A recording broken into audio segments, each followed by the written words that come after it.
Donc j'ai le plaisir et l'honneur d'accueillir dans le cadre de l'Université populaire de Caen et du séminaire consacré à l'érotisme littéraire féminin Régine Deforges ainsi que Julien Sandre.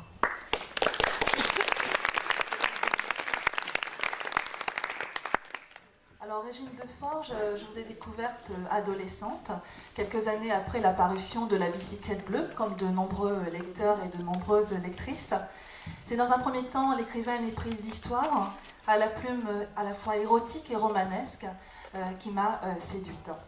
Puis dans un second temps, c'est un livre bien moins connu de vous, Oh m'a dit, que j'ai découvert, qui m'a fait découvrir une autre de vos facettes, celle d'une éditrice combative, alors confrontée à une grande dame de la vie. Comme vous le savez, Dominique Ory était le véritable auteur d'Histoire d'eau. Alors, à votre tour, vous êtes devenue une grande dame de la littérature, insoumise, amoureuse et rebelle, ardente défenseuse de la liberté d'expression, à qui l'on a reproché tour à tour d'être une pornographe, une papesse de l'érotisme, une écrivaine faisant du miel du butin des autres. Alors la foudre est tombée sur vous à 3 reprises. Dans un premier temps, au moment de l'affaire du cahier volé, épisode douloureux de votre adolescence, qui a fait l'objet d'un livre en 1978, et peut-être épisode que vous évoquerez tout à l'heure. Dans un second temps, ce sont les poursuites judiciaires à la fin des années 60. Vous avez été en effet dans le collimateur de la censure dès la fin des années 60. Vous avez été saisi, poursuivi, inculpé, privé de vos droits civiques. Et votre première maison d'édition, L'Or du Temps, d'ailleurs en hommage, je crois, à André Breton, a disparu. Au moment de La bicyclette bleue, vous avez été confronté à une autre affaire, mais là, vous étiez déjà bien armé pour faire face, et vous avez fait l'objet d'un procès que vous avez gagné. Alors, évidemment, là, je parle de choses un petit peu négatives, mais c'est en fait le portrait de l'éditrice qui m'intéresse dans un premier temps et qui va permettre d'ouvrir le débat sur votre parcours d'écrivain. J'oserais dire d'écrivaine, je sais que vous n'aimez pas trop la féminisation. Voilà, en fait, dans le cadre de ma thèse, je me suis demandé dans quelle mesure vous avez contribué à façonner le paysage érotique de l'époque et inviter les femmes à rejoindre ce domaine. Donc dans un premier temps, je vais parler un petit quart d'heure pour vous présenter comme éditeur, comme première femme éditeur française, et ensuite vous laisser la parole, vous poser des questions pour nourrir le débat, et bien entendu vous pourrez prendre la parole au moment où vous le souhaiterez. Donc dans l'un de vos derniers livres, À Paris au printemps, ça sent la merde et le lilas, vous évoquez l'année 68 à partir d'une perception intime des événements et à partir de votre propre vécu lors de cette période tourmentée.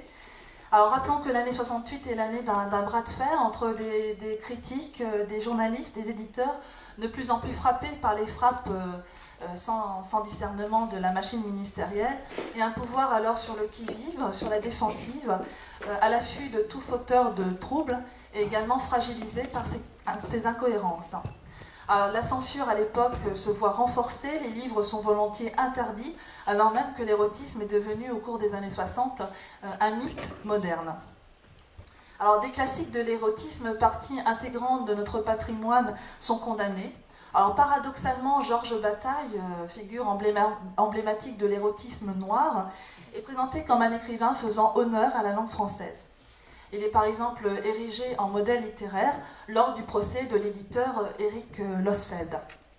Alors d'ailleurs, lors du procès d'Éric Losfeld, l'éditeur se voit contraint de lire des passages obscènes, alors que c'était tout à fait impensable en 1956, au moment de l'affaire Jean-Jacques Pauvert. Il s'avère que désormais, les pouvoirs en place osent entendre le sexe, même si c'est pour le condamner. Et c'est dans ce contexte donc particulièrement mouvementé que vous fondez votre première maison d'édition, L'Or du Temps. Rééditer des classiques de l'érotisme introuvables, méconnus ou interdits, faire entrer les ouvrages de second rayon dans un circuit normal de diffusion, mener la conquête du sexe et aussi la conquête du beau sexe, et nous y reviendrons, telles semblent être vos motivations. Vous apprenez en février 68 avec beaucoup d'enthousiasme que Hachette accepte de diffuser Le Conte d'Irène, récit écrit par Aragon en 1928. Et vous ne savez pas alors ce qui vous attend, tous ces démêlés avec la censure. Hostile à toute censure et porté par votre goût de l'érotisme et une inlassable curiosité, vous faites de l'érotisme littéraire l'enjeu d'une bataille contre toute entrave posée à la libéralisation des corps et des esprits. Alors dans cette bataille, vous êtes la première femme de lettres à oser défendre le droit de l'érotisme à exister pour lui-même, sans se réfugier dans le prétexte d'une valeur littéraire, d'un mérite esthétique. Et voici ce qu'écrit l'éditeur Jean-Jacques Pauvert. Jean-Jacques Pauvert qui était l'éditeur qui a été un pionnier également. Il a publié les œuvres complètes de Sade dès la fin des années 40, 49 il me semble, 50. Et voici ce qu'écrit Jean-Jacques Pauvert à votre sujet. Soutenu par son avocat, elle revendiquait pour les livres érotiques le droit d'être tout simplement ces contes de fées pour grandes personnes, dont parlent Havelock et Lys, et de ne pas être nécessairement mieux écrits que les romans policiers ou la littérature édifiante. Alors en prenant le risque de publier officiellement des livres autrefois diffusés sous le manteau, ou bien contemporains et sans prétention artistique, vous vous situez dans la continuité frondeuse de Jean-Jacques Pauvert. Alors contrairement à celui-ci, vous ne bénéficiez pas du soutien d'une communauté intellectuelle, d'appuis gouvernementaux et de la légitimité professionnelle qu'on confère une carrière éditoriale de longue durée. Alors, Pauvert est devenu en effet l'éditeur de référence d'une littérature érotique de qualité, de grands textes injustement oubliés, de certains auteurs très rares. De même, il est devenu un défenseur de la liberté d'expression relativement craint et respecté des pouvoirs en place, qui préfère d'ailleurs vous poursuivre ainsi que Éric Losfeld. Alors, entre 1969 et 1975, on note vraiment une différence de traitement. Les ouvrages publiés par Jean-Jacques Pauvert sont davantage épargnés que les publications érotiques du terrain vague et de l'or du temps. Alors, par exemple, 12 livres des éditions Pauvert subissent la triple interdiction aux mineurs, à l'affichage et à la publicité. Pour Éric Losfeld, ce sont 24 ouvrages qui sont soumis aux mêmes interdictions. Alors, quant à vous, vous êtes vraiment la bête noire, si je puis me permettre, du ministère de l'Intérieur, avec 50 ouvrages censurés, dont des classiques de l'ars erotica, tels que par exemple Le Jardin parfumé de Tchèque Nevzaoui en 1973. Alors un autre exemple, en 1969, L'eau de Lande de Steve Masson, en fait André Ardelais, est publié presque simultanément par L'Or du Temps et les éditions Pauvert. Cependant, seule votre édition est poursuivie 3 ans plus tard en correctionnel, tandis qu'elle est parfaitement tolérée chez Jean-Jacques Pauvert. Alors, est-ce que votre identité féminine a joué dans cet acharnement des pouvoirs en place? Vous faites en effet partie des premières femmes à investir à Bastion, où ce sont des hommes qui décident de la ligne éditoriale de leur structure. Alors, quelques femmes avaient tracé un petit peu la voie avant vous, mais leur production était limitée soit à l'édition de luxe, réservée à des collectionneurs, des amateurs éclairés, ou soit des femmes qui se consacraient aux livres clandestins. Enfin, je pense surtout à Madame Françoise au début des années 50. Alors vous visez en fait le grand public et la démocratisation des lectures érotiques. Et en plus, vous êtes une très jolie femme, ce qui n'arrange guère les choses. On essaie de vous intimider. Alors lors de votre première convocation à la brigade mondaine, on vous montre des photos porno afin de tester vos réactions. Puis la présidente, au moment de votre procès, la présidente du tribunal juge vraiment intolérable le fait que vous soyez une femme et en même temps que vous osiez publier de tels ouvrages. Donc il n'apparaît pas digne pour une femme d'écrire de l'érotique, mais il n'apparaît pas non plus digne pour une femme d'en publier. C'est jugé en effet peu conforme à l'idéal moral de modestie et d'humilité qui convient mieux aux femmes. Alors du côté des médias, la presse s'empare volontiers de votre image, alors que vous cherchez à attirer l'attention sur les conditions injustes qui pèsent sur le métier d'éditeur et sur les entraves faites à la liberté d'expression. Alors, contrairement à Pauline Réage, l'auteur d'Histoire d'eau, c'est-à-dire Dominique Horry, vous n'avez pas de prédisposition pour la clandestinité. Pour vous, ce n'est pas être nu que de se cacher pour être nu, pour reprendre une expression d'Emmanuel Arsan, l'auteur d'Emmanuel. Et il en est de même de vos textes que vous publiez dans leur version intégrale. Alors cette nudité a bien entendu un prix, puisque vous êtes poursuivi, saisi, inculpé. Et finalement, le monde intellectuel va réagir à l'injustice qui vous est faite, et qu'on va condamner cette atteinte à la liberté d'expression. Plus de 200 personnalités du monde des lettres, des arts et de la presse s'indignent en 1973 dans le Figaro littéraire. Alors, il y a un article très intéressant d'un écrivain catholique, Pierre Emmanuel, qui montre aussi qu'il n'y a pas que la censure qui est devenue l'ennemi en fait à combattre, mais également un érotisme trop démocratisé, rose, édulcoré, un érotisme de masse. Pardon. Pierre Emmanuel écrit: cette violence à laquelle l'érotisme littéraire sensibilise jusqu'à l'épouvante, les sex shops, boucheries de chair rose, l'ont truqué, éviscéré, parodié. Alors, l'autre enjeu, en fait, à l'époque, est de défendre la valeur intellectuelle d'un érotisme de la distinction au sein d'une société un peu plus permissive où le combat d'arrière-garde que mène la censure se trompe d'ennemi. En effet, pourquoi cette sévérité contre un artisan de l'érotisme alors qu'il existe un commerce multinational du sexe? Alors, vous êtes proche de cet érotisme de la distinction, mais vous prenez en même temps en considération les attentes du grand public à travers des productions porno sans prétention artistique.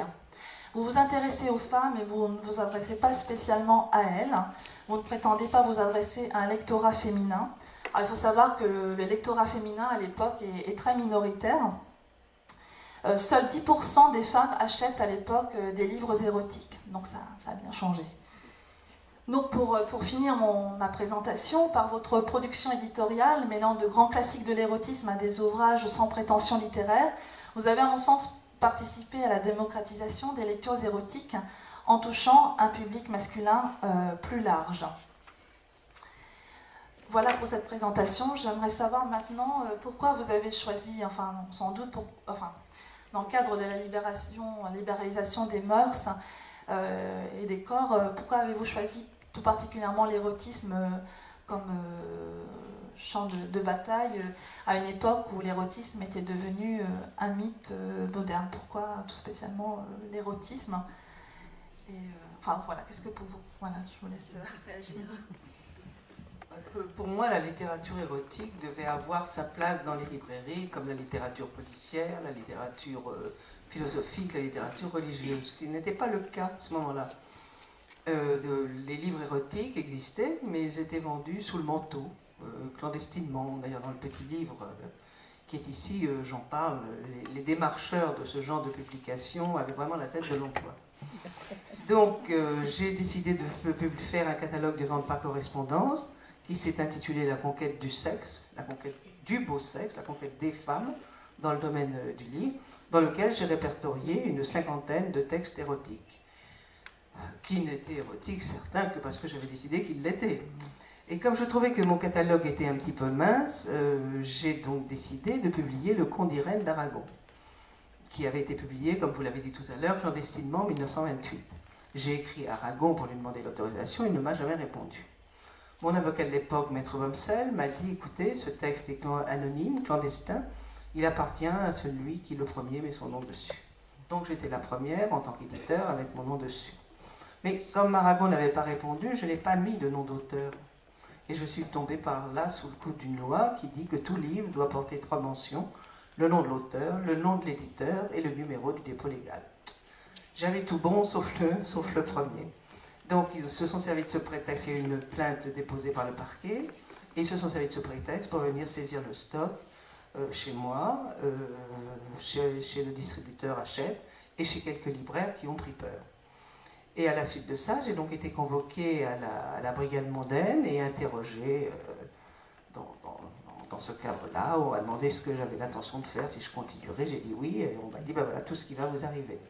Et le commissaire Octavioli, qui m'interrogeait, m'a raconté, et tout ce qu'il m'a dit est arrivé. Voilà, en gros, ce qui s'est passé. Alors vous me direz, mais pourquoi vouloir continuer? Parce que je trouvais ça complètement absurde, je trouvais ces interdictions à la fois stupides et injustes. Je me disais, mais enfin on est en France, le pays des droits de l'homme, la liberté de dire, de publier, et dans la déclaration même des droits de l'homme. Et donc je me battais contre ça, j'ai appelé tous les rédacteurs en chef des différents journaux en criant au feu. Et eux, ils n'ont vu qu'une chose, c'est que c'était une jeune femme qui faisait ça. Alors c'est pour ça qu'ils ont titré la polissonne Régine, la coquine, la papazerotis, enfin, autant de bêtises qu'ils pouvaient en dire. Mais sur la liberté d'expression, sur la saisie des livres, rien du tout. Donc j'ai continué, et comme ça se passait en 68, où il était interdit d'interdire, c'est ce qu'on nous disait, ça tombait plutôt mal. Alors moi j'ai vécu pendant quelques mois un vrai décalage, parce que d'un côté le quartier latin en effervescence, et moi à la tour pointue, à la préfecture de police, en train de me faire interroger, et dans lequel on me disait que je faisais des choses qui n'étaient pas bien. Bon, voilà comment les choses ont commencé. Et pouvez-vous nous expliquer aussi comment vous êtes passé donc de ce parcours d'éditrice, j'ose encore la féminisation, et donc à votre parcours d'écrivain. Quel a été l'événement décisif qui vous a permis d'écrire? Est-ce qu'il s'agit de la rencontre avec Dominique Horry en particulier ou d'autres? Oui, c'est grâce à Dominique Horry que je dois d'avoir pu écrire, parce que depuis l'affaire du cahier volé, pour vous résumer brièvement, quand j'avais 15 ans, je tenais mon journal, j'étais amoureuse d'une fille de mon âge, on a volé mon cahier, et les gamins qui l'avaient volé l'ont lu dans les cafés du Patelin, les gendarmes sont venus, enfin bon, ça a été assez difficile. Donc, c'était quoi votre question? Ah oui, donc j'ai été libraire avant d'être éditeur, etc. Et un jour, Jean-Jacques Auvert me dit, mais vous devriez faire un livre avec l'auteur d'Histoire d'eau, elle est d'accord. Alors on a commencé, on a fait ensemble un livre d'entretien qui s'est appelé On m'a dit, dans lequel elle racontait dans quelles circonstances elle avait écrit ce livre et pourquoi. Et quand une fois je lui ai donné taper tous nos propos, elle m'a dit, mais ma petite enfant, on ne vous entend pas parler, vous devriez développer telle et telle chose. Il faut vous rappeler qu'elle était éditeur chez Gallimard. Donc j'ai développé certaines choses pour essayer que l'on m'entende un petit peu. Et c'est à partir de là, ça m'a donné, si vous voulez, le courage d'écrire. Et dans la foulée, je me suis mise à écrire mon premier livre, qui est Blanche et Lucie. Et que 5 ou 6 éditeurs se sont disputés à Paris parce qu'il leur plaisait, et notamment Gallimard, elle l'avait proposé à Gallimard, voulant me faire la surprise. Et moi, entre-temps, j'avais signé avec un autre éditeur.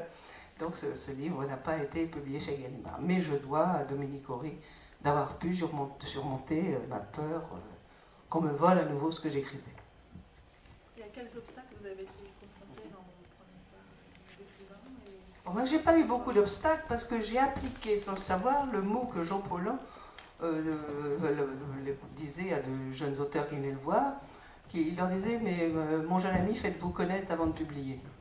Alors comme j'avais été connue par le scandale que j'avais des livres d'éditeurs, j'étais donc déjà connue, entre guillemets.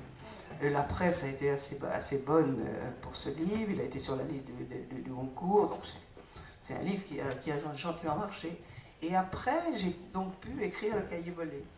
Et c'est un livre que j'ai écrit dans la souffrance, dans les cris, dans les larmes. J'étais enceinte à ce moment-là de ma dernière fille. Elle prétend que c'est à cause de ça qu'elle a un caractère de cochon. C'est possible. J'en sais rien. Mais en fait, toujours est-il que j'ai réussi à écrire ce livre qui a été pour moi... pas une psychanalyse, parce que ça n'a pas guéri, pas du tout guéri la souffrance, ni ôté la peur. Mais à partir de là, j'ai écrit un livre d'entretien avec mes oncles et mes tantes maternelles, où j'ai appris à les connaître, parce que je les méprisais un peu sottement. Je les trouvais ordinaires, et je me suis rendu compte que ces gens avaient eu des rêves quand ils étaient jeunes. Et j'ai une tante qui était ravissante, qui me disait « Oh, tu sais, j'aurais tellement voulu être demoiselle des postes. » Moi, demoiselle des postes, ça ne sont plus pas un rêve bien extravagant. Et je me suis dit « Mais pourquoi ?» Et elle a eu ce mot pour avoir plus de liberté. Alors là, à partir de là, je les ai aimés, si vous voulez, parce que je me suis rendu compte que la société de leur temps, l'Église, etc., avait pesé très très lourd sur leurs épaules. Et puis je me suis dit, tu ne vas pas continuer à écrire des livres où il est question de toi, de ta famille, c'est pas ça un écrivain. Et j'ai donc écrit mon premier vrai livre, qui est La révolte des nonnes, qui est l'histoire d'une révolte de femmes, au VIe siècle à Poitiers. Un groupe de nonnes, filles de rois la plupart, s'en vont sur les routes de la Gaule demander justice à l'évêque de Tours, qui s'appelle Grégoire, c'est lui qui a raconté cette histoire.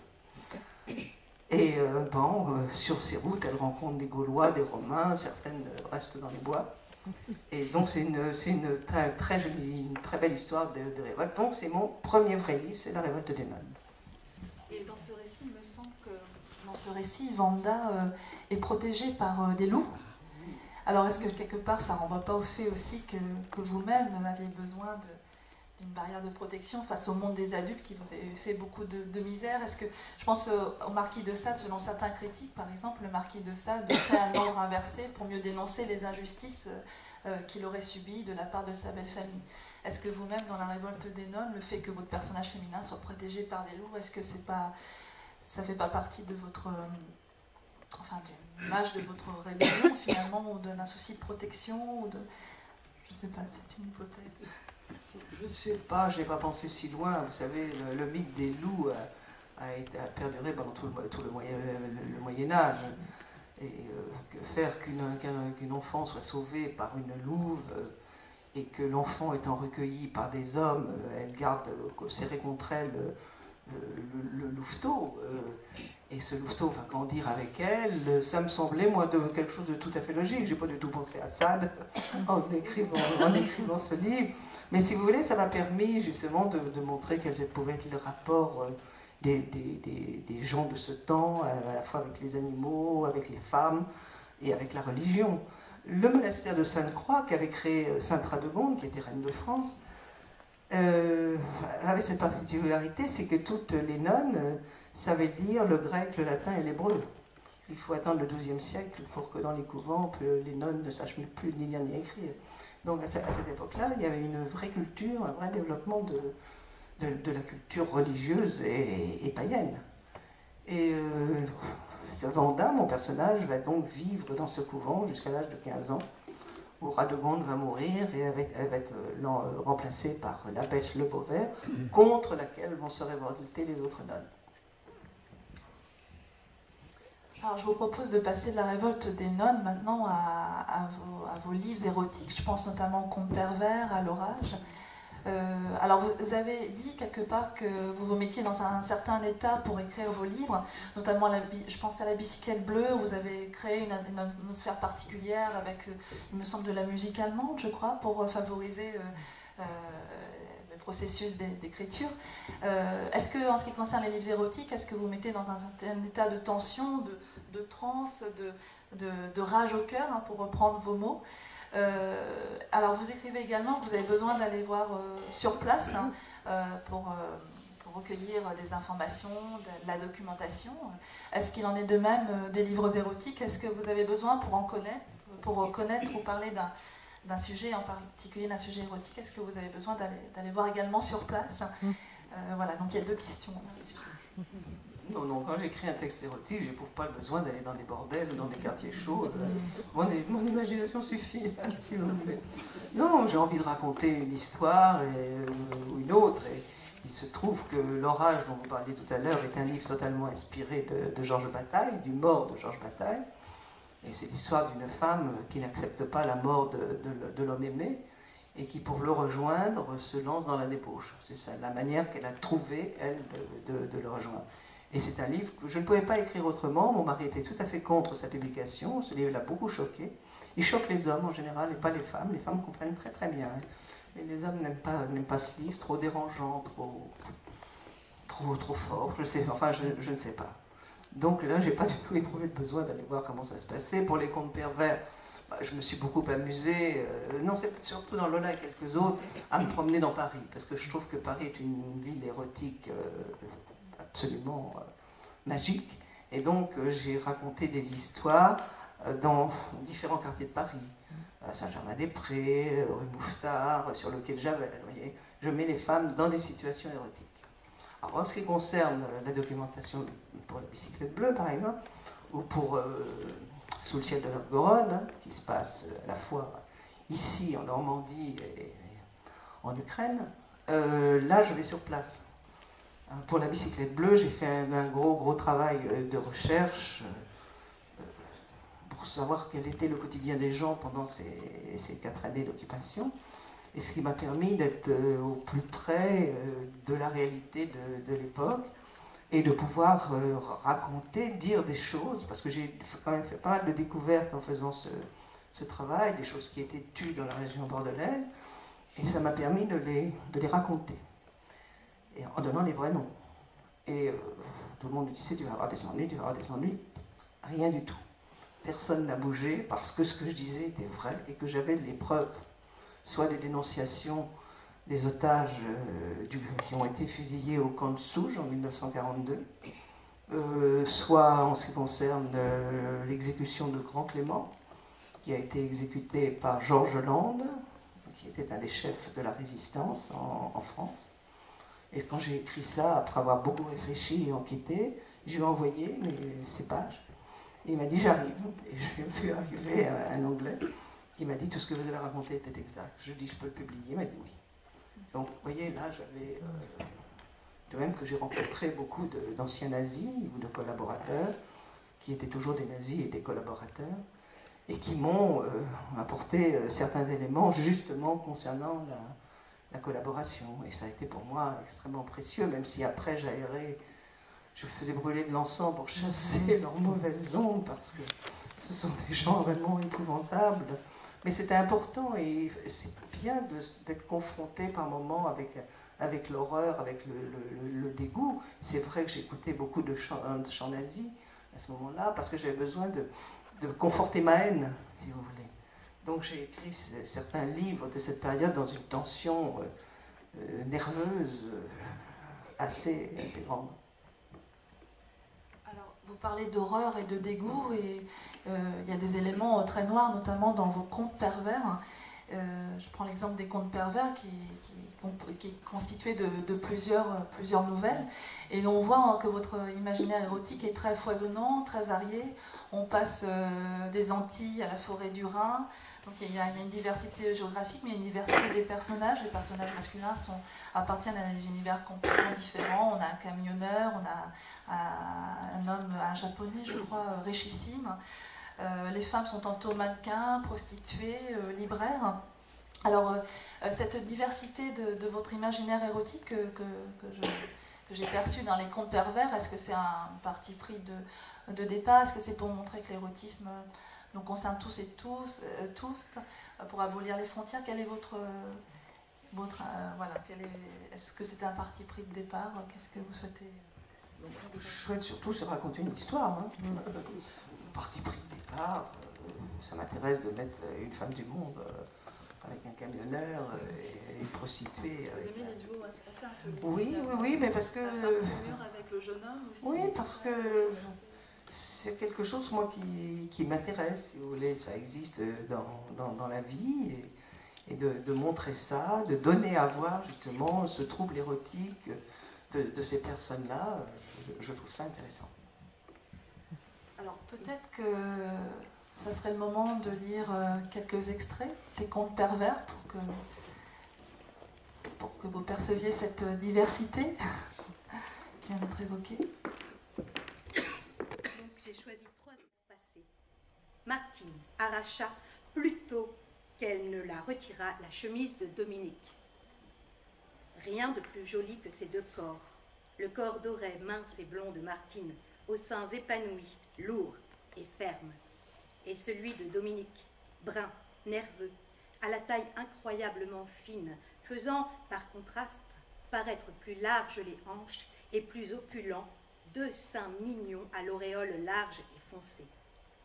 Les 2 filles glissèrent l'une contre l'autre en un mouvement lent et soyeux.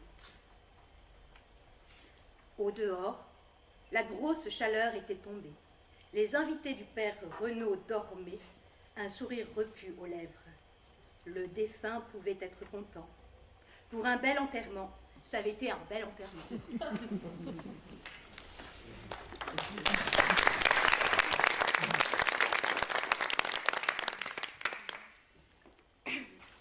Alors, j'ai choisi un 2e extrait, complètement dans une autre ambiance, qui est issu d'un conte qui est Made in Hong Kong. Et donc je dis que c'était un Chinois, pas un Japonais, ce bon monsieur.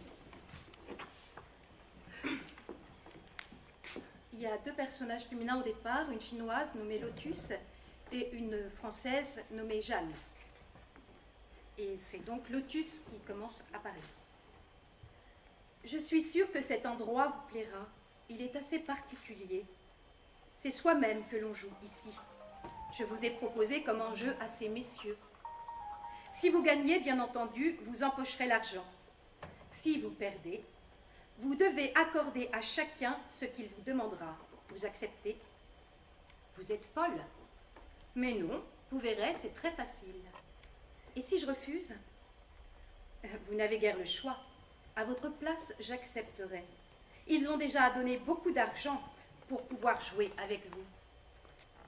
Jeanne regarda autour d'elle, quêtant une aide qu'elle savait ne pouvoir trouver dans ce lieu.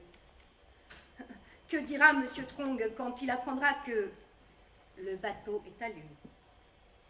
Elle n'eut pas un mouvement de colère, comme si tout cela ne la concernait pas. Elle s'assit à la place que lui désignait la chinoise. En quelques mots, celle-ci lui expliqua le jeu. Le chef de table agita 3D en poussant un long cri qui rappelait celui du pan. Le jeu commença. Durant 1 heure, Jeanne gagna. Puis elle perdit. Elle ne comprit pas et se débattit lorsqu'un Chinois jeune mais borgne la força à se lever et la renversa sur la table au milieu des jetons, des verres de bière et d'alcool de riz et des cendriers débordant de mégots. Lotus se pencha à son oreille. Faites attention, on n'aime pas les tricheurs ici. Les larmes coulaient sur les joues et le long du cou de Jeanne. Elle sentit avec horreur les mains humides de l'homme retrousser sa jupe, écarter sa culotte. Elle poussa un cri quand le sexe mince, dur, s'enfonça en elle. Ses mains se crispèrent sur le bord de la table. Pour plus de commodité, le borgne lui souleva les jambes, qu'il maintint largement ouvertes. Les assistants se mirent à rire. Certains applaudirent. L'homme jouit très vite en poussant un petit cri de souris. Les jambes de Jeanne retombèrent. Un lourd silence s'abattit sur la salle enfumée. Lentement, Jeanne se redressa, le visage barbouillé de larmes et de traces de fard. Elle promena sur l'assemblée un regard hautain, rajusta sa jupe et dit en se levant d'une voix ferme et méprisante: « Allons, messieurs, la partie continue. » La partie reprit. Elle gagna pendant quelques tours, beaucoup, puis reperdit. Un gros homme au visage couturé de cicatrices, une sorte de géant, l'arracha à son siège et la jeta à plat ventre sur la table. Un verre de bière se renversa, imprégnant sa chevelure. Elle cria longtemps, tandis que l'homme la sodomisait. Dans la salle, les rires redoublèrent. Quand Jeanne se releva, un peu de sang tachait sa jupe, qui n'était plus qu'un chiffon déchiré par endroits. La partie continua. Jeanne gagnait, Jeanne perdait. Il lui semblait flotter au-dessus du sol. Son ventre meurtri, ses seins malmenés. Elle se sentait comme une étrangère à elle-même. Son corps ne lui appartenait plus. Il vivait une vie indépendante. Elle le regarda vivre, se débattre. Mieux, elle était son propre voyeur. Tout à coup, un plaisir brutal, sauvage, immense l'envahit. Elle s'entendit crier puis gémir, des dizaines de mains la caressaient, la griffaient, fouillaient les recoins de son corps, des sexes entraient en elle, violant ses lèvres, son ventre et ses reins. Elle était ouverte, offerte à tous. Le plaisir qu'elle en éprouvait était autant mental que physique. Peu à peu, son intensité devint telle qu'il se fit douleur. Elle s'entendit hurler une dernière fois, puis sombra dans un brouillard rouge.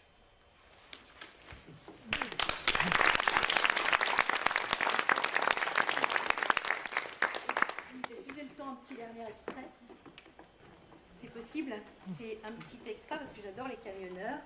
Donc, et puis c'était un petit peu, si c'est possible, pour parler aussi de l'homme, parce que j'ai bien aimé le traitement de l'homme dans ce texte.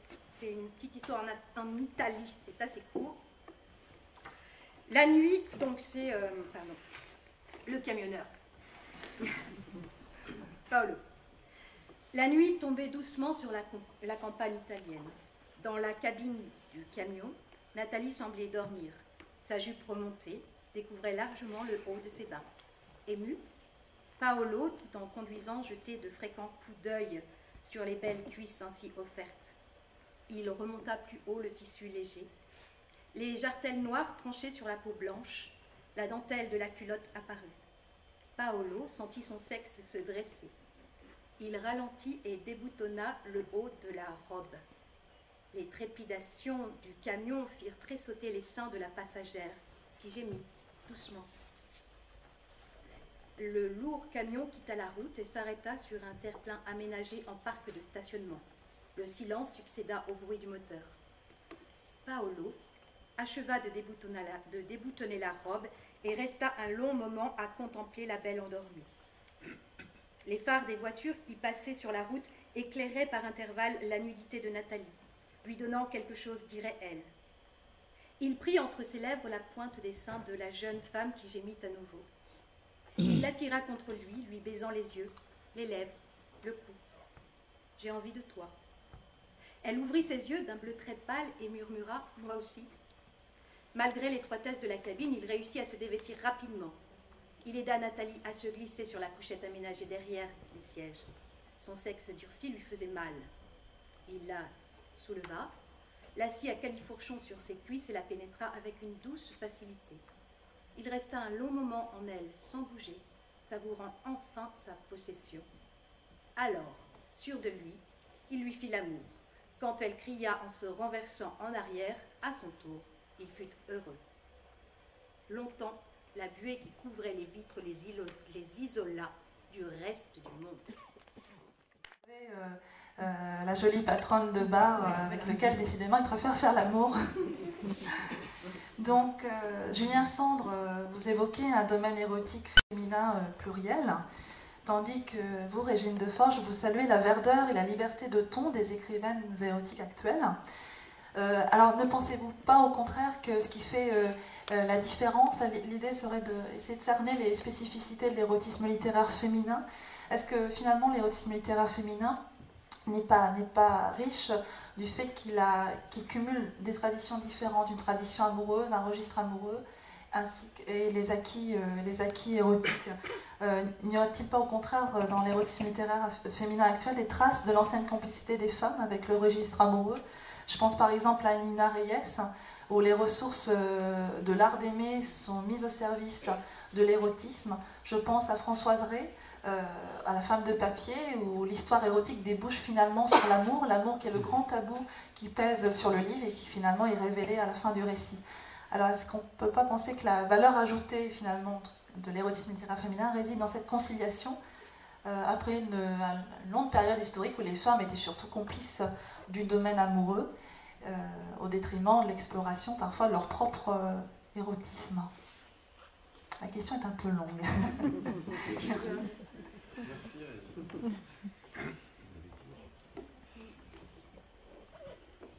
Je ne suis pas absolument certain d'être le plus compétent pour parler de l'érotisme au féminin en particulier. Non, je ne sais pas, j'ai beaucoup lu de littérature érotique. Régine d'ailleurs m'a demandé en 1990, je crois, de bien vouloir regarder un siècle de littérature érotique en France et de faire une sorte de sélection qu'elle a publiée sous le titre Affinité licencieuse en 1991, je crois. Et donc j'ai lu cette fois de manière, j'allais dire, plus systématique. J'ai essayé de lire le maximum de choses. J'en avais beaucoup lu par intérêt, par goût, par curiosité, à partir de l'adolescence, enfin comme je pense peut-être un certain nombre d'entre nous, ou la plupart, je ne sais pas. Mais je n'avais pas fait une lecture systématique. Et en lisant de manière presque méthodique et systématique, je ne suis pas sûr que le résultat de mes lectures, dont j'ai essayé de rendre compte là, dans ces affinités, j'ai en fait essayé de montrer tout ce qui me touchait, tout ce à quoi j'étais sensible dans les différents univers érotiques, masculins et féminins, homosexuels ou non, homosexuels masculins ou féminins, hétérosexuels, etc. Bon. Et je serais absolument incapable, enfin, d'arriver à la conclusion que tu fais, c'est-à-dire que l'hypothèse, pardon. Je crois qu'il y a à peu près autant d'expressions érotiques qu'il y a d'expressions littéraires en général, qu'il y a pratiquement autant d'univers érotiques qu'il y a d'univers littéraires. Alors l'univers érotique littéraire, c'est la même chose, c'est quand même chaque fois une découverte, c'est chaque fois... Les femmes reviennent de loin. Alors les femmes reviennent de loin, oui et non, enfin il y a eu des femmes admirables, enfin je sais pas, je pense à Louise Labbé, ou enfin qui avait une sorte de sensualité, c'était à proprement parler de la littérature érotique, mais là encore c'est à Régine d'en parler. Régine vient de publier une anthologie dans laquelle qui je crois est d'ailleurs à côté dans le haut. Donc c'est vraiment Régine qui est la spécialiste, mais je suis finalement, alors peut-être parce que je suis un garçon, incapable vraiment de faire une distinction entre un érotisme ou une expression de la littérature érotique qui serait typiquement masculine, typiquement féminine. Voilà, alors bien sûr c'est une victoire, bien sûr aujourd'hui les femmes s'expriment plus librement, de même qu'elles vivent fort heureusement plus librement aussi dans leur corps, bien sûr que tout ça est lié. Je pense aussi qu'elles ont une expression, on le voit aujourd'hui dans la production littéraire contemporaine féminine, qui est très importante, comme tu l'as dit, Régine l'a dit aussi. Elles sont plus intéressantes que les hommes, je trouve, d'une certaine façon, parce qu'elles reproduisent moins des clichés. Elles sont quelquefois plus transgressives. Sans doute, Régine, pour ce qui est du XXe siècle, a été l'une des premières, en tout cas, à être à ce point transgressive, dans des registres différents. Parce que Pauline Réage, par exemple, ou enfin, évidemment, on est dans la transgression, mais d'abord c'est une. Régine a, me semble-t-il, vous me direz si c'est pas le cas, mais une approche, j'allais dire, beaucoup plus ludique. C'est-à-dire c'est une situation, puis une autre, et on est quand même dans le jeu. Voilà. Et ça, c'est le signe d'une distance, c'est le signe d'une liberté, formidable liberté, que de pouvoir prendre une distance que Pauline Réage n'avait pas, je crois. Excusez-moi.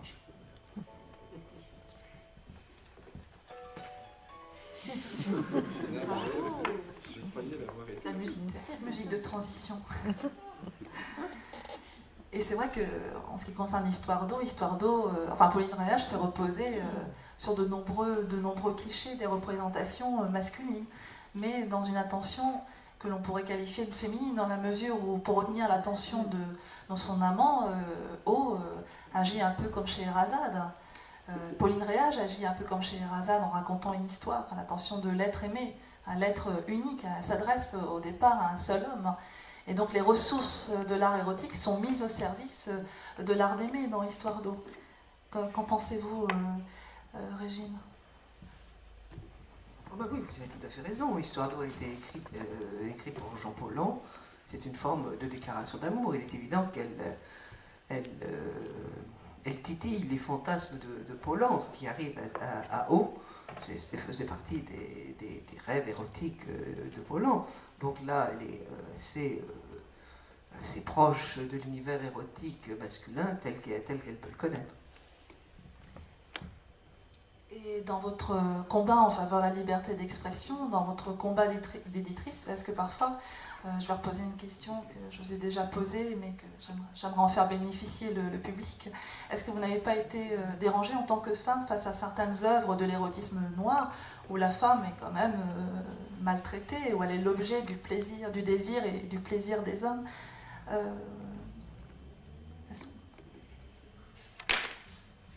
Moi, ça ne me gêne pas, hein. Ça ne me gêne pas du tout. Encore une fois, on est dans le roman, hein. On n'est pas dans la réalité. Donc, quand dans un roman, on fait subir différents sévices à des dames qui sont consentantes, je ne vois pas là où est le problème. Le problème, c'est quand les gens ne sont pas d'accord. Mais là, par exemple, il y a un livre que j'avais publié de Pierre-Louis qui s'appelait Les trois filles de leur mère, dans lequel la plus jeune avait 12 ans, c'est impubliable maintenant. Alors que ça a été publié aussi en livre de poche. Donc c'est vrai qu'on a tous nos limites dans la pornographie. Ce qui vous trouve peut me dégoûter et inversement. Il n'y a pas de règle dans ce domaine. Oui, bah, c'est trop facile. C'est trop facile. Ça donne, on dit aussi que c'est l'érotisme des pauvres. Alors vous voyez le mépris. Hein. Donc moi, je ne suis pas du tout d'accord. Un livre érotique est là pour troubler le lecteur, il trouble son auteur d'abord, il trouble le lecteur ensuite. Si le lecteur n'est pas troublé, ça veut dire que l'auteur a mal fait son travail. Alors j'aimerais maintenant qu'on aborde un sujet qui vous tient particulièrement à cœur, c'est-à-dire la censure et la liberté d'expression. Alors vous avez pris la défense de Julien Sandre. Julien Sandre, en 1988, avait envoyé un poème érotique à une revue belge. Et suite à cet envoi, et d'ailleurs le poème érotique n'a pas été publié, votre appartement a été perquisitionné et vous avez été donc poursuivi. Et Régine Deforges, vous avez donc préfacé ce poème à la splendeur abandonnée. Alors selon vous, Régine Deforges, la censure attise, au contraire, elle déclenche la curiosité. C'est la censure qui rend le crime attrayant, la prohibition qui encourage le trafic sans le tarir. Alors j'aimerais savoir quelles sont, selon vous, je m'adresse à vous deux, quelles sont selon vous les nouvelles formes de la censure aujourd'hui? Est-ce qu'elle est belle, selon vous, la liberté d'expression en 2009? Elle est toujours menacée. Les lois subsistent pour interdire des livres et des journaux. Enfin, il ne faut quand même pas se plaindre, dans un pays comme la France, la liberté d'expression existe bel et bien.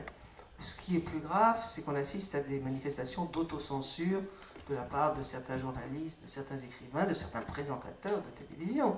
Comme je disais tout à l'heure, il y a des sketchs de Coluche qui sont impensables à passer à la télévision. La même chose pour Pierre Desproges. Il serait accusé d'antisémitisme, de racisme, de misogynie, etc. Donc, il convient d'être toujours vigilant. Et je pense en effet que la censure s'exprime, enfin qu'elle est là, mais qu'elle s'exprime de manière moins frontale. C'est-à-dire que, en effet, aujourd'hui, enfin moi je suis le dernier écrivain, et j'espère être l'ultime écrivain d'ailleurs, à avoir été physiquement arrêté, c'est-à-dire on est venu chez moi et on m'a emmené de force, enfin bon. Ça ne s'est plus produit après.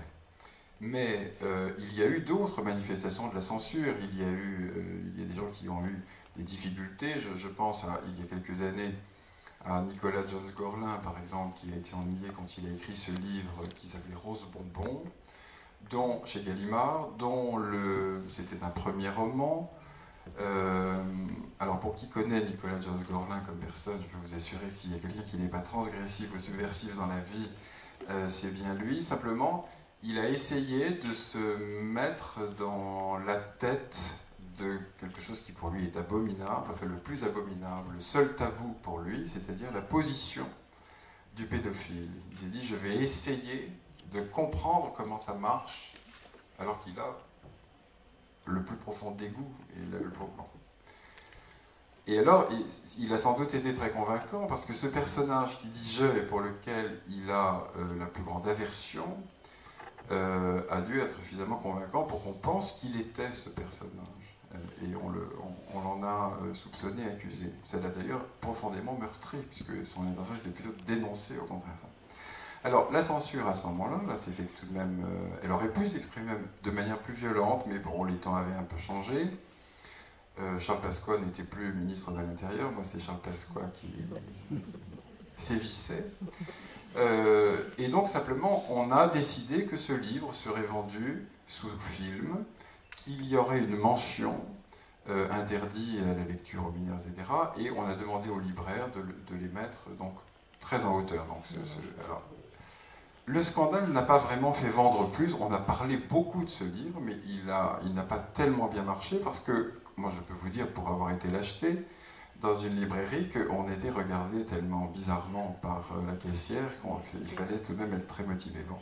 Alors, plus récemment, il est tout de même très troublant de voir que le dernier roman d'Alain Robbe-Grillet a été publié chez Fayard sous un blister extrêmement rigide, c'est-à-dire qu'il fallait un cutter pour l'enlever. On ne pouvait pas, c'est pas un film souple, un cutter pour l'enlever, et qu'ensuite les pages n'avaient pas été découpées, et que là encore, ça n'était pas non plus pré-découpé. Donc on passait 1h30 à défaire les pages, et en plus on abîmait le livre, parce que c'était très mal fait. Donc on se retrouvait avec un truc en charpie. Alors, c'est je raconte ça parce que tous les livres de la robe grillée, et celui-là n'était pas du tout le plus érotique, ont été publiés sans jamais avoir aucun problème, sans jamais être sous blister, film, etc. Et c'est en 2000, je ne veux pas te dire de bêtises, 8, je pense, début 2008, que ce livre a été publié sous blister. Alors, c'est une censure dont on ne parle pas, qui ne dit pas son nom, etc. Et l'autre aspect de la censure, et j'en aurais terminé, pour ne pas être trop bavard, je raconte cette histoire, j'ai participé il n'y a pas très longtemps à un débat sur la censure avec Bernard Noël, qui m'expliquait que dans son dernier roman, un homme, qu'il a remis à son éditeur à l'état donc de manuscrit, un homme et une femme font l'amour sur la banquette arrière d'une 4L. Quand il a remis le manuscrit à l'éditeur, il faut savoir qu'aujourd'hui les éditeurs, quand vous êtes connus, ne lisent pas vos livres, enfin tout de suite. Ils vous font confiance parce que vous existez déjà comme auteur, mais ils l'envoient tout de suite au service juridique, qui vous le renvoie avec des petits machins surlignés. Bon. Et Bernard Noël m'explique que le service juridique de l'éditeur a surligné le passage en disant il faudrait enlever 4L, parce que Renaud risque de considérer que ça porte atteinte à son image, va attaquer la maison d'édition, ça va nous coûter très cher. Donc, est-ce que vous ne pourriez pas mettre sur le siège arrière d'une voiture? Alors, la censure, elle est là aussi. Ça, c'est une censure économique, c'est une censure dont on ne parle pas, mais c'est tout de même quelque chose qui porte atteinte à la liberté de création de l'auteur. Donc, à mon sens, ça relève de la censure. Et puis, l'autocensure, Régine en a parlé. Je connais des écrivains qui, par souci je ne sais pas, bonne relation avec leur éditeur et avec la presse pour qu'on parle de leur livre, enlève finalement des passages en disant non, on va m'emmerder, j'ai pas envie, etc. J'enlève ce paragraphe, j'enlève ce... Et ça, c'est grave. Parce que ça veut dire qu'on intègre la censure et ça veut donc dire qu'on capitule. Ça m'inquiète beaucoup. Est-ce que la liberté d'expression doit être défendue à n'importe quel prix? Je pense par exemple à certains chanteurs de rap actuels où on ne peut pas guère parler de chansons, mais plutôt d'un chapelet d'insultes à l'intention d'une petite amie qui l'aurait quitté. Est-ce qu'on doit défendre la liberté d'expression au prix même du respect entre les filles et les garçons, entre les hommes et les femmes? Que penser de...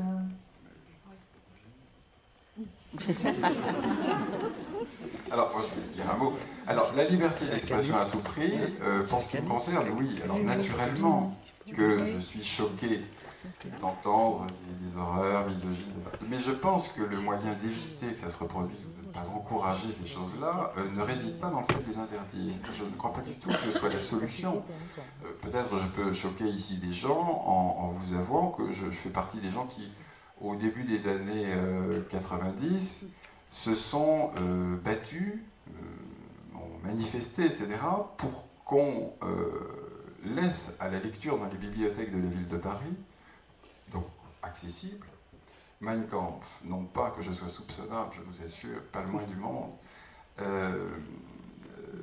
d'être favorable naturellement aux thèses qui sont défendues. Simplement, ce n'est pas en enlevant Mein Kampf. Si on arrête de le lire ou de le laisser accessible, on oubliera cette horreur. On lui donne de l'importance. Oui, on lui donne de l'importance. On lui donne de l'importance et on oubliera. Et on va encourager, au fond, les thèses révisionnistes, enfin, les gens qui disent ça n'a pas existé, etc.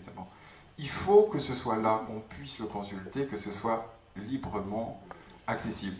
Ces chansons dont vous parlez, personnellement, quand ça commence sur ma radio dans la voiture, je change tout de suite de chaîne. On n'est pas obligé d'écouter. De même que les livres pornographiques ou érotiques, on n'est pas obligé de les lire. Donc, je crois qu'il faut laisser chacun s'exprimer et que c'est par l'éducation, par la culture, c'est en éduquant le jeune garçon de banlieue qui écrit ce texte. Sauf que vous avez... C'est pas sa faute non plus. C'est aussi parce qu'il y a une défaillance du système éducatif. Il y a 1000 raisons. La solution n'est pas dans le fait de l'empêcher de chanter sa chanson, ça je ne crois pas. Sauf que vous avez suffisamment d'autonomie et de maturité pour changer de chaîne, si je puis dire. Enfin, alors que pour certains jeunes, ce sont des chanteurs qui sont pris pour modèle également. Que pour certains jeunes vulnérables, Mais ça je ne peut crois être pas que la aussi... solution soit l'interdit. D'accord, très bien. Est-ce que vous voulez rebondir là-dessus? Est-ce qu'il y a des questions qui à ce stade des échanges, peut-être vous pourriez vous poser quelques questions? Oui, monsieur. Je crois qu'il y en a un petit peu marre du politiquement correct que vous défendez, a priori. A priori, ce sont les associations féministes qui ont, je dirais, hurlé sur Orelsan lorsque des gens représentatifs féministes disent tout pour un homme bien, c'est un type à qui on coupe les couilles, on n'entend pas ces mêmes associations féministes, je dirais, hurler. Alors bon, il faut peut-être faire la part des choses et laisser les gens s'exprimer et non pas... Alors vous parlez, il n'y a plus de censure, mais il y a une autocensure. Et puis il y a un politiquement correct et une bien-pensance qui sont carrément étouffantes. Je crois qu'il faut le dire. Et étouffante pour qui? Étouffante pour un homme? Comment? Je dis étouffante pour qui? Étouffante pour un homme? Je ne sais pas si monsieur, vous avez quand même écouté Je sens que nous ne sommes pas du côté du politiquement correct voilà, ce soir. Moi, si On est plutôt dans la défense. Cathy, allez-y. Sale con, gros connard et bâtir un truc, vous allez faire des bons images. Ça s'adressera à moi, ça ne s'adressera pas à tous les hommes. Ça s'adresse à deux personnes, ça ne s'adresse pas forcément. Si à partir du moment où quelqu'un s'adresse à quelqu'un, on généralise, c'est vraiment du n'importe quoi. Je dirais une personne qui s'adresse à une personne, c'est pas forcément s'adresser à tous les hommes ou à toutes les femmes. Est-ce qu'il y aurait des questions, notamment sur l'érotisme littéraire, sur les mentions plus littéraires des choses? L'érotisme littéraire a un avenir pour la bonne raison que vous ne pouvez plus ouvrir un roman aujourd'hui, qu'il soit écrit par un homme ou par une femme, par un Français ou par un étranger, sans qu'il y ait des scènes érotiques qui, il y a quelques années, auraient fait interdire le livre. Donc, si vous voulez, je crois que les auteurs ne reculent plus maintenant devant la description des scènes érotiques et des moments amoureux qu'ils font vivre à leur héros. Donc, je pense qu'il y a de beaux jours. Ah ben ça, il existe, si j'ose dire, depuis la nuit des temps. Moi, je les ai lus avidement pendant plusieurs années, puis j'ai un peu lâché parce que la sodomie à toutes les pages, la misogynie, le racisme, au bout d'un moment, je ne sais pas. Moi, je ne crois pas que la femme soit l'avenir de l'homme. Hein. Attention, hein, je suis contre ce mot du poète. Les femmes ont à exister en tant qu'individus. Et c'est tout. Si ce sont des femmes, sont des hommes, etc. Ce qui est important, c'est que chacun d'entre nous, chacune d'entre nous, puisse avoir sa propre expression, sa propre vie amoureuse, et justement ne pas subir le politiquement correct et ni suivre à la lettre les prescriptions données dans les journaux féminins. Alors vous aimez les femmes fortes, vous l'avez écrit, vous aimez les femmes fortes. Et vous écrivez que les femmes et les hommes forts. Ce qui ne va pas forcément toujours de pair, parfois. Vous écrivez que les femmes sont en train de conquérir leur autorité, ce qui passe par la conquête du pouvoir. Alors ne craignez-vous pas un alignement aussi du féminin sur le masculin? Et la vie érotique ne va-t-elle pas s'en trouver profondément modifiée, dans la mesure, par exemple, où il devient plus difficile pour une femme, à la suite d'une journée mouvementée, et surtout lorsqu'il s'agit d'une femme de pouvoir, de s'abandonner amoureusement, surtout lorsque la femme obéit toute la journée à un impératif de maîtrise. Est-ce que ça risque pas de menacer finalement la vie érotique elle-même? Demandez à Rachida Dati ce qu'elle en pense. C'est la même que moi, je vous réponds.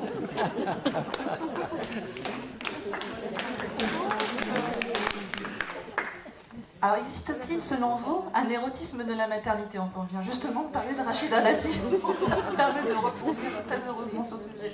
Est-ce que, selon vous, il existe un érotisme? Parce qu'en fait, dans vos personnages féminins, vous ne mettez pas en scène, je ne crois pas, très peu de femmes enceintes.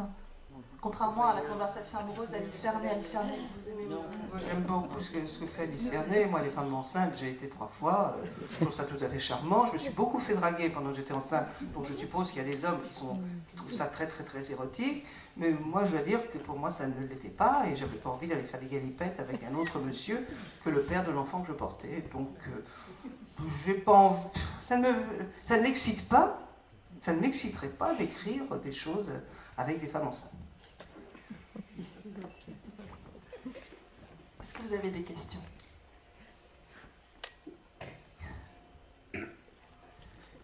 Oui, monsieur? Je parle comme ça. Il y a des femmes qui racontent ce qu'elles font, et ça peut être, et c'est parfois très érotique. Et il y en a d'autres qui racontent peut-être le contraire ou quelque chose qui leur est très lointain. Il se trouve que Régine Deforge, j'ai du mal à vous cerner. Tant mieux. Malgré vos livres, malgré, il y a eu un épisode d'Empreinte récemment qui vous était consacré, que j'ai bien aimé. D'ailleurs, je précise que ce documentaire a été réalisé par Julien Sandre et Annie Morillon. Régine Deforge, amoureuse et rebelle. Je fais donc un double compliment sans le savoir.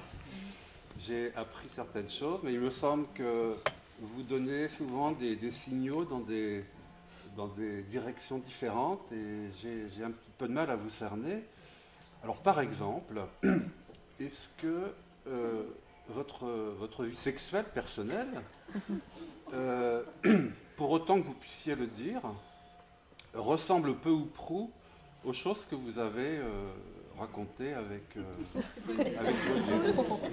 Hélas non. Alors, Hélas non, je suis beaucoup plus sage que ce que j'ai pu écrire ou que ce que j'ai publié.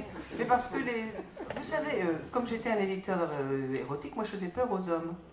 Les hommes avaient l'impression que s'ils s'approchaient de moi, j'étais une professionnelle en quelque sorte.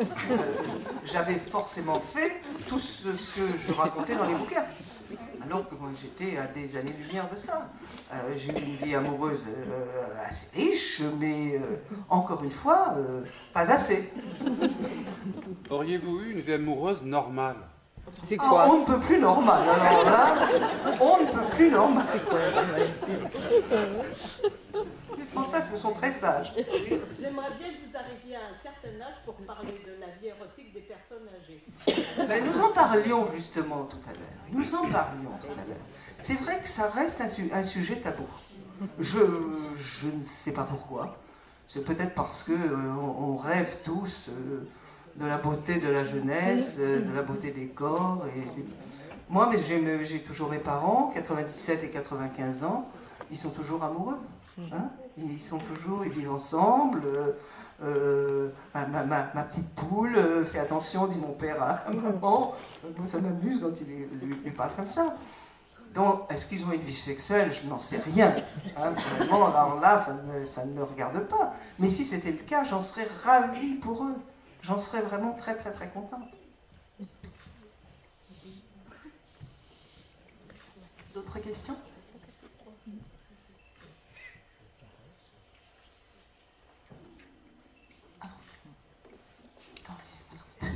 Il y a une question là. On remarque une question. Oui. Oh, pardon, excusez-moi. Vous ne pensez pas que dans la vie actuelle, enfin, l'institution comme le mariage ne prédispose pas toujours à une vie érotique satisfaisante pour les femmes? Vous savez, moi, le mariage, je ne suis pas une fan du mariage. C'est pas tant du mariage d'ailleurs que de la vie quotidienne. C'est vrai que le quotidien d'un homme et d'une femme, ça ne prédispose pas toujours à une vie érotique. Quand vous avez travaillé toute la journée, vous, madame, vous monsieur, vous n'avez pas forcément un esprit porté sur la gaudriole, et c'est dommage. Je pense que pour un couple, vivre une vie érotique heureuse, satisfaisante, j'allais dire, c'est presque un travail de tous les instants. C'est d'être attentif à l'autre, c'est d'être attentif à son désir, c'est de susciter ce désir. Au bout de 10 ans de mariage, vous êtes moins, comment dirais-je, épris, moins désirant qu'au début d'une relation. Au début d'une relation, vous faites l'amour 5 ou 6 fois par jour, 10 ans après, c'est beaucoup moins souvent. Surtout qu'il y a quelque chose de générationnel aussi, parce que par exemple, la dame, par exemple, sous-entend qu'il y aurait une meilleure satisfaction sexuelle en couple ou en mariage. Alors que de ma génération à moi, on aurait plutôt à penser le contraire en fait. Parce que moi, bon, bah, j'ai 27 ans et au final, moi, le couple de mes parents, c'est le divorce. Donc, à l'époque où ils ont divorcé, on était peut-être un enfant sur 30 à être issu de parents divorcés. Donc là, au final, ça devient tout à fait le contraire. C'est limite sur une classe de 30, il n'y aura qu'un seul qui aura encore des parents en couple. Et du coup, on ne voit pas l'image du mariage comme justement une sexualité satisfaisante. C'est plus une vie pépère. Et voilà, au contraire, une femme va plus s'épanouir en multipliant les partenaires. Pas tous à la fois, hein, bien sûr, mais voilà. Après, c'est générationnel, je pense. Alors, dans un film récent avec Nathalie Baye, on voit une femme d'âge mûr qui s'offre les services d'un jeune homme, d'ailleurs marié, et prostituée. Elle en tombe malgré elle amoureuse. Alors, comment expliquez-vous qu'il y ait plus d'hommes se prostituant pour des hommes qu'au profit des femmes? Est-ce en raison d'une domination masculine persistante? Ou est-ce que parce que les femmes sont moins tentées par une relation purement sexuelle médiatisée par l'argent? Comment expliquez-vous ce phénomène? Julien, peut-être? Je passe pour spécialiste de choses que... Mais... Non, mais je crois que là encore ça change. C'est-à-dire que, bon, moi je connais un certain nombre de Rachida Dati, il y en a plein de Rachida Dati. Et elle consomme justement cette sexualité-là. C'est-à-dire que... bien sûr. Elles font appel à des agents. Non, mais elles font appel. Moi, j'ai rencontré d'ailleurs, parce que ça m'intéresse beaucoup, ce genre de rapport, de nouveaux rapports tarifés m'intéressent. C'est-à-dire qu'il s'agit d'une prostitution qui ne dit pas son nom. Une femme qui est seule, qui a consacré sa vie à sa carrière, qui a 40 ans, 45 ans, qui a réussi professionnellement, mais qui est encore une femme sans mari, sans enfant. Par exemple, ministre, mais pas seulement, PDG ça suffit, ou etc., n'est pas invitée au dîner parce qu'elle n'a pas quelqu'un qui l'accompagne. Simplement ça. Parce que pour faire le plan de table, c'est compliqué, les célibataires. Et puis en plus, une fille célibataire, si en plus elle est jolie, elle risque de piquer le mari de la dame qui l'invite, etc. Ça pose des tas de problèmes. Donc il y a pour ça des agences d'escort boy qui aujourd'hui se multiplient en tout cas dans les grandes villes. Et il arrive en effet, moi je connais 2 ou 3 cas, comme ce film le rencontre, mais si le film existe, c'est aussi, je crois, qu'il reflète quelque chose qui tombe amoureuse de l'escort boy. Donc je crois simplement que les femmes aujourd'hui ont le droit, sont encouragées ou quelquefois même obligées à faire ce que les hommes, dans les années, je ne sais pas, 50, etc., ils faisaient la même chose. Leurs femmes étaient à la maison avec les enfants et ils allaient au grand dîner avec une très jolie femme dont ils avaient quelquefois loué les services, directement ou indirectement. Mais enfin, Madame de Sachy, etc., ça date pas d'hier. Donc simplement, les femmes, aujourd'hui, ayant le même pouvoir que les hommes au travail, très certainement, peuvent aussi avoir le même pouvoir pour ce qui est de l'érotisme, de la vie sociale, de la sexualité. Et elles payent, ces hommes, voilà, comme un service, si vous voulez. Ce sont des prestations de service. Mais quelquefois, ça dérape, comme dans ce film, et on tombe amoureux. Que la femme retourne à nouveau à l'amour, finalement. Oui. Mais enfin, bon, les prostituées, exactement, poser la question, enfin, rencontrer les prostituées, poser leur des questions, c'est très intéressant aussi, et vous apercevrez que très souvent, des clients sont tombés amoureux de prostituées, et quelquefois des gens très riches, des prostituées tout à fait, évidemment, donc modestes, et pas seulement la prostituée qui tombe amoureuse par intérêt, c'est pas de ça que je parle de clients qui sont sincèrement amoureux de prostituées. Donc c'est le même phénomène avec un décalage, si vous voulez, dans l'histoire, je crois.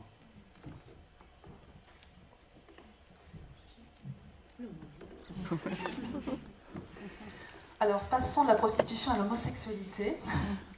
Dans L'amour pour Marie Salah, les amants féminins, contrairement à des livres publiés au début du XXe siècle, je pense à Liane de Pougy, je pense aux amants féminins d'Adrienne de Saint-Injean.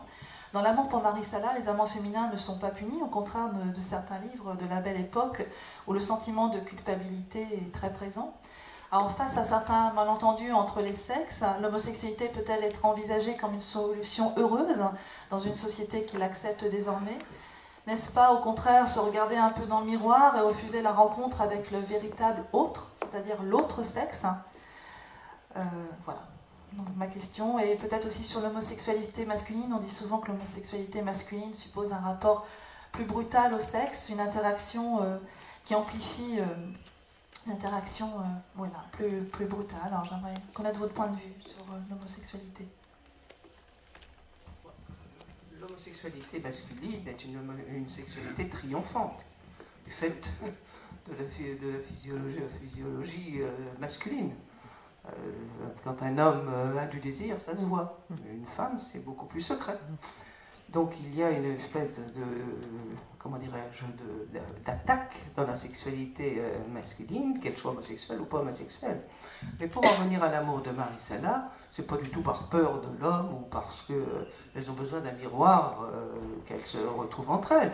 Ce sont deux femmes très simples, une est ouvrière, l'autre est couturière dans un petit village avant la guerre de 14. Elles tombent amoureuses l'une de l'autre. Leur truc pour s'échapper un peu, l'une est mariée et l'autre pas, c'est d'aller faire un pèlerinage à Lourdes. Alors que vous voyez, c'est pas... pour moi, c'est une histoire d'amour, c'est pas une histoire érotique. Le sexe a sa place, si vous voulez, mais il est quand même, pour ces deux femmes, très secondaire.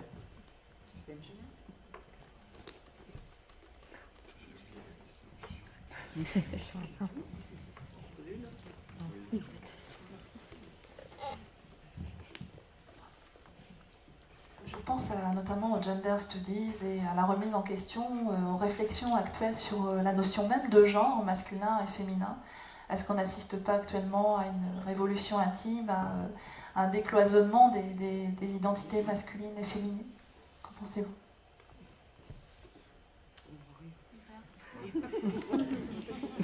Moi, je peux juste dire que je suis plus compétent, vous parlez peut-être, j'espère, de littérature que pour répondre à ces questions, parce que je crois que je ne suis pas sexologue du tout. Bon.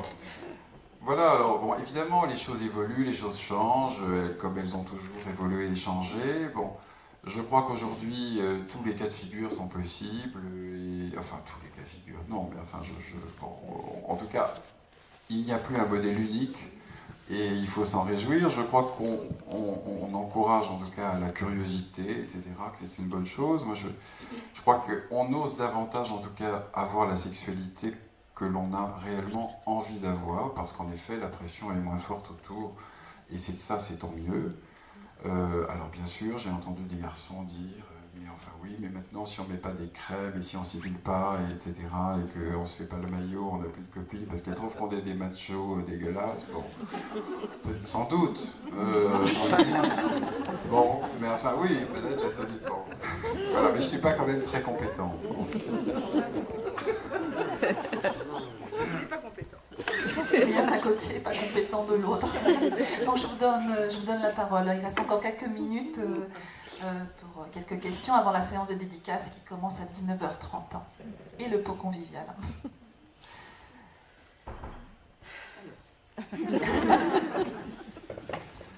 La limite entre érotisme et pornographie. Ah oui, Une question très classique, traditionnelle. Bah oui, mais... Ce qui est érotique pour quelqu'un sera pornographique pour quelqu'un d'autre. Il n'y a pas de limite. En érotisme, tout est sain, tout est normal.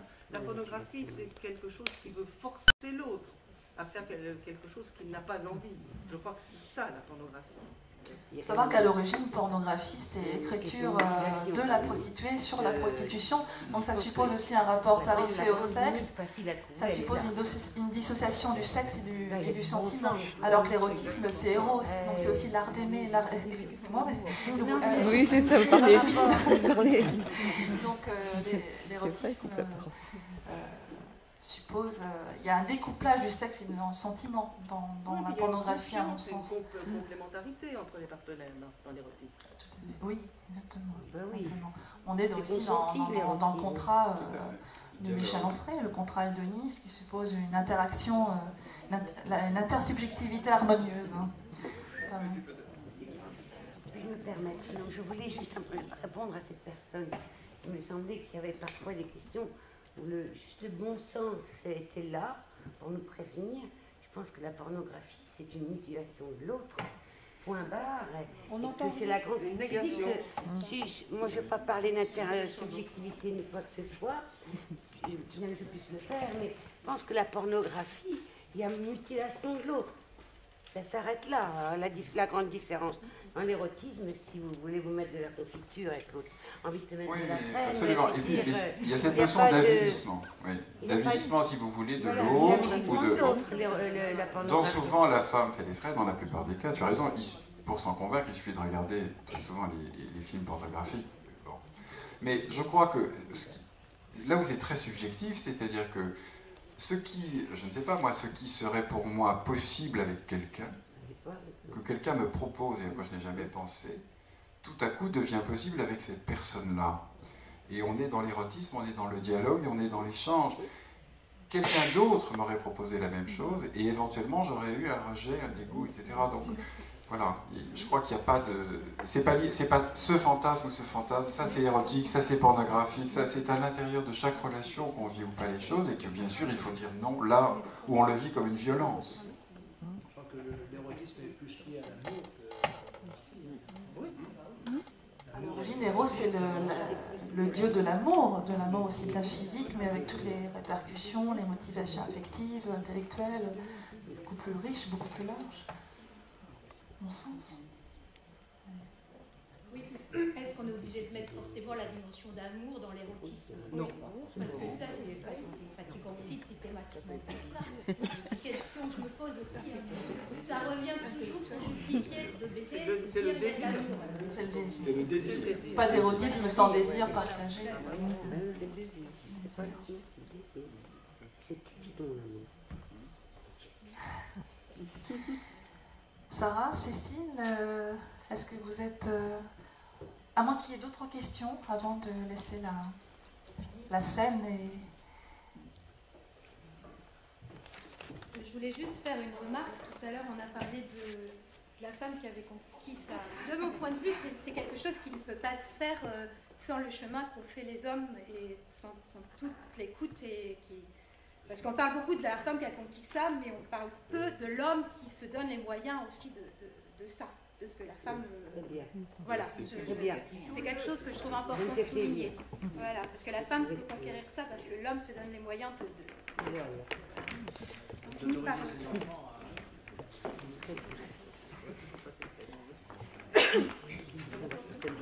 Voilà, donc maintenant Sarah et Cécile vont lire un échange de lettres, donc extrait voilà, du livre d'échange entre Sonia Requiel et Régine Deforge.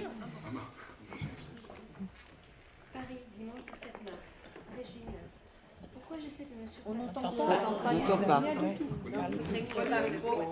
Le micro.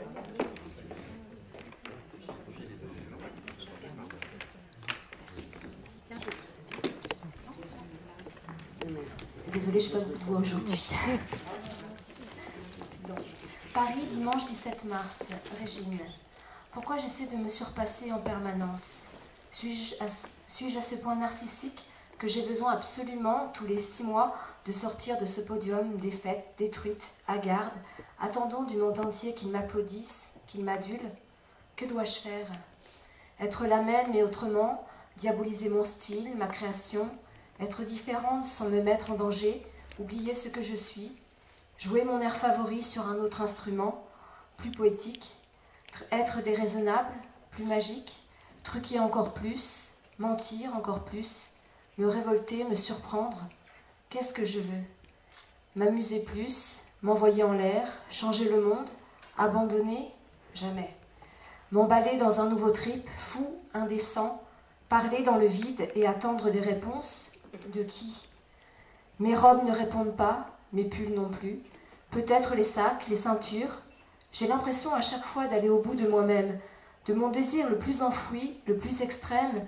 Et pourtant, je sais que je ne me suis pas dépouillée de mon ancien manteau, que je n'ai pas tiré à bout portant sur tout ce qui me gêne, m'agace, m'ennuie. Ce que j'ai dans la tête, dans le corps, dans le ventre, je ne l'ai pas extirpé. que je ne l'ai pas traduit en couleurs, en plis, en formes, que je dois pointer plus loin, brûler plus fort, détourner les mots, les croiser, revoir mes textes, plonger au plus profond, être rigoureuse, héroïque, ne jamais me laisser faire, hurler qu'il faut exiger de moi que je mène la danse. Je suis assise là, sur mon lit, en face des arbres sans feuilles, des toits gris. La fourrure du dessus-lit me caresse les pieds. Cette collection m'a tuée. Mon regard suit le nuage bleu, je dessine. Tu me manques, Sonia. Paris, 27 mars. Ma douce, l'amour, la belle aventure dont j'ai encore faim. J'ai des désirs d'odeur de mal, d'aisselles mouillées, de ventre humide. Normal, c'est le printemps. Et au printemps, à Paris, comme disait le poète Jean Rictus, ça sent la merde et le lilas. Je t'embrasse, je t'aime, Régine. Mardi 15 juillet.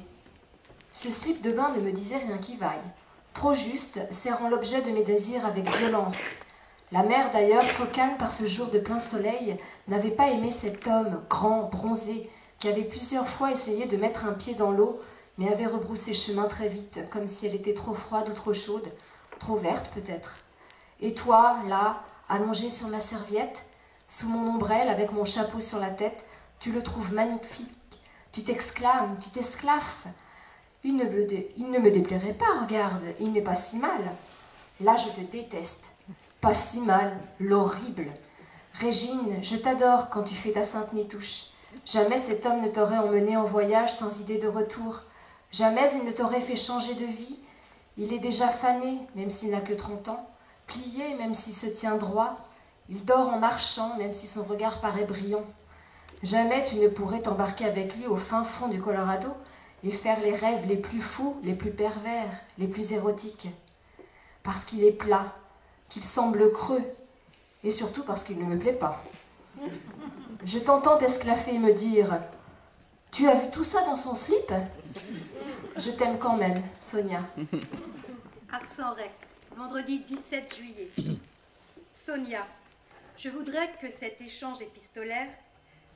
dans cet échange épistolaire, nous soyons l'une pour l'autre transparentes jusqu'à l'anéantissement.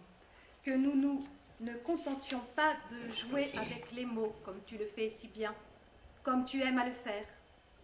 Saurais-tu, inconsciemment, que les mots peuvent tuer aussi bien qu'une lame? Pardonne-moi, je suis lourde. Je suis habitée de tristesse depuis si longtemps, depuis toujours. Je ne m'habitue pas à vivre. C'est si étrange, la vie. Plus j'avance, plus le vivant me fascine. Je regarde le moindre insecte, la plus humble fleur comme des merveilles de la création, et cela me donne le vertige, comme devant un abîme. Pourquoi me détester pour avoir trouvé cet homme sur la plage pas si mal? S'il m'avait entraîné dans les dunes pour me baiser, je n'aurais pas dit non. Tirer un coup, comme ils disent. Cela n'est pas pour me déplaire. C'est bon, merci, adieu. Pourquoi se compliquer la vie? Le plaisir des corps, cela ne suffit-il pas? S'il fallait attendre que l'homme s'il fallait attendre que l'homme qui m'emmènera au bout du monde sans idée de retour pour... Oh, et puis merde, je n'ai pas envie de disserter là-dessus. Je te déteste. Régine, je ne me relis pas. Sais-tu que certains fruits sont aphrodisiaques? Les cerises par deux, la pêche très mûre, la figue, mûre aussi, qui fait saliver. En Italie, la figa, c'est le sexe des femmes. Si l'on met des abricots sous nos jupes, les hommes se pâment. Et si tu casses une noix, c'est une invitation. J'ignorais tout cela, mais je vais immédiatement cueillir des abricots. Je ne t'oublie pas, Sonia. Va cueillir des abricots, ma belle. C'est une saine activité. Et si tu en trouves, glisse-les sous tes jupes pour qu'un coquin vienne les croquer. As-tu remarqué que les abricots sont de moins en moins bons?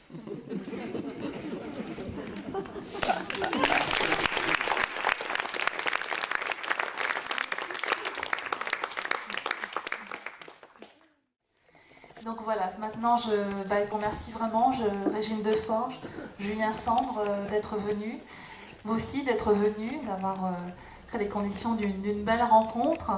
Régine Deforges, dont votre réalité est suffisamment riche pour ne pas vous sentir déçus, de ne pas vivre celle de vos personnages, comme je reprends l'une de vos phrases. Et donc maintenant, je vous propose d'enchaîner sur une petite séance de dédicace.